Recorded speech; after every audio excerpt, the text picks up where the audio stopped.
Another abandoned sinking ship is leaking oil into the San Joaquin Delta. The U.S. Coast Guard says the over 140-foot ship, the Chaleur, will be dismantled and removed this week. Your reporter covering San Joaquin County, Esteban Reynoso, has more on the dismantling of the ship and what's being done to stop this from happening again.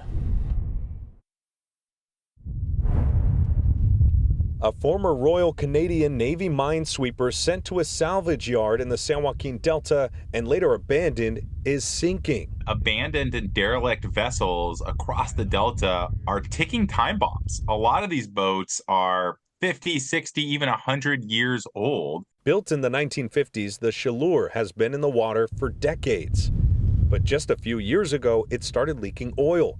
To date, Representative Josh Harder says it spilled over 2,500 gallons of hazardous material into the Delta, threatening the water supply.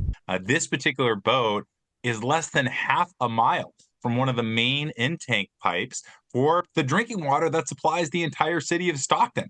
So this is a big deal. The ship is halfway underwater at this point, with that yellow buoy surrounding it, put there by the U.S. Coast Guard to stop any more oil from leaking out. And this area is almost exactly where the Aurora, another former wartime ship, was leaking oil too. And make sure that we don't have more Auroras, more Chaleurs, any more boats leaking oil into the Delta. Harder has introduced a new bill pushing for boat owners of over 40-year-old ships longer than 35 feet to have insurance and be responsible for any sinking and cleanup costs.